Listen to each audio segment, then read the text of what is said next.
बार गलती हो जाती है। जो काम करता है वो गलती नहीं करता है, जो काम नहीं करता वो गलती नहीं करेगा, बिकॉज जो काम ही नहीं करता तो गलती कहाँ से बनेगी। तो जब आप काम करते हैं तो आप उसके same, but ultimately at the end of the day अगर आपकी नीयत अच्छी है और आपने अगर अपने अच्छे अपने इन असूलों पे चल के अपना किरदार उस तरीके से is informed by these values और उसके बेसिस पर काम करते हैं, तो आपको कुर्सी शायद आपके लिए इतनी अहमियत नहीं रहेगी कि आप उसके बाद भी आपको सेटिस्फेक्शन हुआ कि मैंने जो काम किया ठीक है। तो कहने का मतलब ये है कि although I may sound little philosophical, क्योंकि आप लोग कई बार ये भी कहते हैं कि ये सारा ज्ञान आदमी को रिटायरमेंट के बाद क्यों आता है, कि रिटायरमेंट से पहले क्यों नहीं आता है। यस दैट इज ट्रू, ये ज्ञान सबको बाद में आता है, तो ये तो मैं इसीलिए आपसे बात कर रहा हूँ कि आप इस समय एक ये जो है गुड गवर्नेंस वीक बना रहे हैं, काइंड ऑफ रीसेटिंग, से यूजिंग द रीसेट बटन कि भाई गुड गवर्नेंस है, गुड गवर्नेंस की वैल्यूज हैं, मुझे आपको ये हफ्ता मुझे रिमाइंड करना है और साल भर इसी बैटरी को रिचार्ज करके मुझे चलना है, इसी वैल्यूज से मुझे अपना काम काज करना है। तो this is the importance of this good governance week और गुड गवर्नेंस डे कि आप सब यहाँ पे इकट्ठे होते हैं, आप अच्छी अच्छी जो अपने सक्सेस स्टोरीज हैं, बिकॉज द सक्सेस स्टोरीज ऐसे नहीं बनती to implement and grounding that particular, और वो आपको वही जो 4-5 प्रिंसिपल जिसमें हमने बात की जो गुड गवर्नेंस को डिफाइन करते हैं उन्हीं पर चल के आपकी ये सक्सेस स्टोरीज हैं, they only show and showcase your good governance letter. और आज के दिन आप इन्हीं चीज को अपने आप को Sir, on behalf of district administration, all the officers and officials of district 12, I express my thanks to you, sir, for making our request practical and coming to this place in a very short notice, very short period of time that you got. Sir, I was very reluctant while inviting you that an officer of such a high stature, whether he will accept our request or not. But it's your greatness that have always been there, whether you were in service and even after retirement. And I have always been seeking guidance from you. At times, when I was posted as chairman JKSSB, there were certain issues that were beyond my expectations and even beyond my control. But I landed at your place, and your words of guidance, they were of immense help to me. And even subsequently, when the board was revived, so now the recruitment was completed during my time. The start that happened, that was by picking the thread that you showed me during that interaction when I visited your place. So I am really thankful for that piece of guidance and advice. Sir, coming to today's occasion, also formally, sir, I would like to conclude it. As we come to the conclusion of today's program, organized as part of Good Governance Week, I would like to express our deepest gratitude to our esteemed Chief Guest, Shri B.R. Sharma sir, retired IAS, for gracing this occasion with his presence. Sir, your distinguished career in public service and your unwavering commitment to transparency, accountability and people-centric governance continue to inspire generations of administrators. Your insights shared today have reinforced the true spirit of good governance, governance that listens, responds and delivers at the grassroots level. For us in Kathua, your visit has been both encouraging and enlightening. I also extend my sincere thanks to all officers, participants who have contributed in making this program a success. Good governance is not a one-week activity, but really a continuous collective responsibility, as your good self has highlighted, sir. And today's deliberations will surely guide our future efforts in serving the people more efficiently and empathetically. Sir, you were saying that we have to perform good governance every day, and might be that what you are speaking, what you are telling, whether it's meaningful or not for the officers here. Sir, I would like to add to that. There is a proverb that I just recall: if I had another life to live, I would be wiser. If I had another life to live, I would be wiser.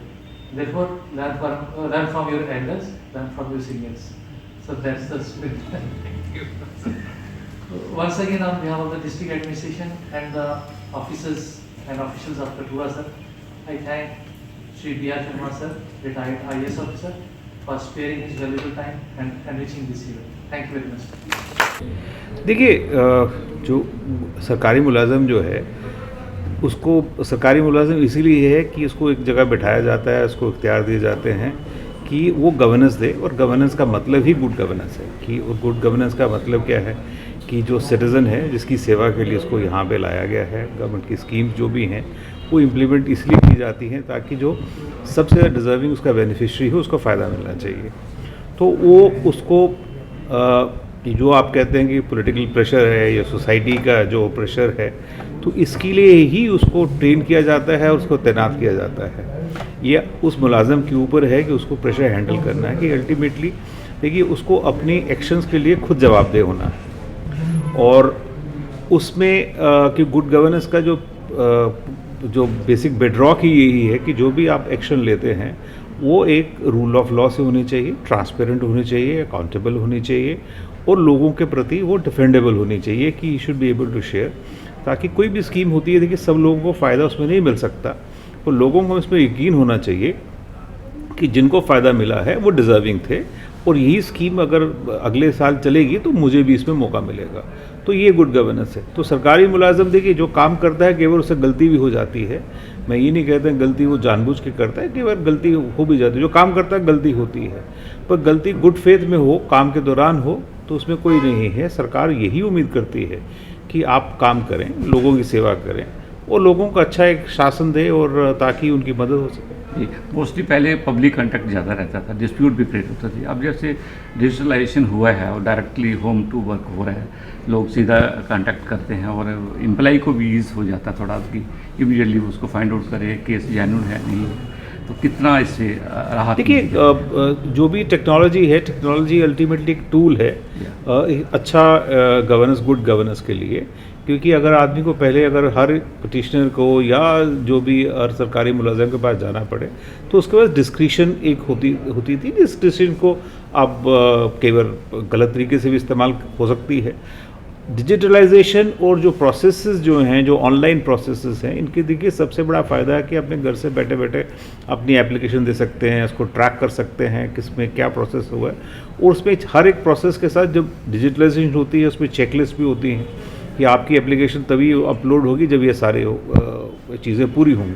जब सारी चीज़ें पूरी होंगी तो approval भी automatic होंगे, तो उसको फिर कुछ करने की ज़रूरत है। तो एक डिजिटलाइजेशन जो एक टूल है एक बेहतर एडमिनिस्ट्रेशन देने के लिए, इसमें पब्लिक कांटेक्ट कम होने का कोई अच्छी, भले मैं कहता नहीं हूँ कि इसमें कोई बुरी बात है, अच्छी बात है कि अगर कॉन्टैक्टलेस एडमिनिस्ट्रेशन हो, अगर पर रिस्पॉन्सिव हो कि आपने एप्लीकेशन टाइमलाइन के लिए डिफाइंड है कि ये चीज़ आपको इतने समय में मिलनी है, तो अच्छी बात है। तो इन फ्यूचर में क्या गवर्नमेंट स्टेप ले और पब्लिक कैसे इसको डील करे ताकि एक कोऑर्डिनेशन बनी रहे दोनों के बीच और पूरे बेनिफिट्स जो हैं जो गवर्नमेंट की स्कीम इम्प्लीमेंटेशन उसको मिल सके? देखिए गवर्नमेंट की स्कीम्स को देखिए, जैसे अब टेक्नोलॉजी है, ऑनलाइन जो प्रोसेसेस जो हैं ये तो आगे चलेंगे। जैसे टेक्नोलॉजी रिवर्स कभी नहीं होती, आगे की तरफ जाती है, बट उसके साथ साथ ह्यूमन टच का भी एक प्रोसेस एलिमेंट बिल्कुल आप समझें कि बिल्कुल हट जाएगा, क्योंकि सारे प्रोसेसेस लोगों के, सारी स्कीम जो एप्लीकेशंस हैं, किसी न किसी का गिला शिकवा रहेगा कि मेरी स्कीम क्यों नहीं हुई। तो कई वो लोगों को इससे तसल्ली नहीं होती है कि अब मेरा रिजेक्ट हो गया, तो उसको फिर भी एक अफसर से मिलके थोड़ा सुकून मिलता है, तो वो एक हमेशा एलिमेंट रहेगा। तो उसमें जो आपके लगते हैं जो प्रशासन गांव की ओर या दरबार लगते हैं, पब्लिक दरबार is not the correct word, जो भी अफसर जाते हैं, लोगों से मिलते हैं, लोगों की प्रॉब्लम सुनते हैं, तो अगर दोनों का एक बराबर एक बैलेंस्ड एक अप्रोच हो कि डिजिटल तरीके से ऑनलाइन सर्विसेज अवेलेबल हों, पर फिर भी किसी को शिकायत हो तो लोगों को अवेयर भी कराया जाए, लोगों को रीएश्योर भी कराया जाए, और फिर भी कोई कमी रह जाती है उसको दुरुस्त किया जाए कि देखिए it's ultimately man behind machine who is more important. और मशीन तो है ही है, पर आदमी मरहम लगाने के लिए, और ये मरहम आपको ज़िला इंतज़ामिया को लगानी पड़ती है और लगाती रहती है। जी, तो इन लास्ट में क्या मैसेज रहेगा सोसाइटी के लिए और एम्प्लॉइज दोनों के लिए? देखिए गुड गवर्नेंस के लिए देखिए जो एक डिस्ट्रिक्ट एडमिनिस्ट्रेशन की जिम्मेवारी तो है ही कि उनको सर्विसेज जो है सरकारी सर्विसेज उनको लोगों तक पहुंचानी है और अच्छे तरीके से पहुंचानी है। पर जो हमारी सोसाइटी आम शहरी जो हैं उनको भी अपने आप को टेक्नोलॉजी से रूबरू कराना है और अपडेट करना है कि ऑनलाइन स्कीम्स का जो प्रोसेसेस का जितना फ़ायदा ले सके वो लें, और ताकि एडमिनिस्ट्रेशन पे भी वर्कलोड कम हो। ऑनलाइन होगा तो नेचुरली इन पर लोड कम हो जाएगा एंड वो कुछ और काम भी कर पाएंगे। और साथ ही में अगर किसी स्कीम में कोई कमी नज़र आती है यहाँ पे कोई, क्योंकि एक एडमिनिस्ट्रेशन को रिस्पॉन्सिव वही बनाता है अगर अच्छा फीडबैक होता है।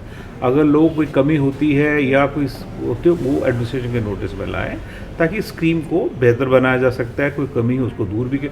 तो मैं कहता हूँ ताली जैसे दोनों हाथ से बजती है, जिम्मेवारी दोनों की है, एडमिनिस्ट्रेशन की जिम्मेवारी तो है ही है, पर लोगों को भी उन स्कीम्स का बेहतर फ़ायदा लेने के लिए आगे आना चाहिए ताकि एडमिनिस्ट्रेशन उनकी जो भी आकांक्षाएँ हों, उम्मीदें हों, उन पर पूरा उतर सके।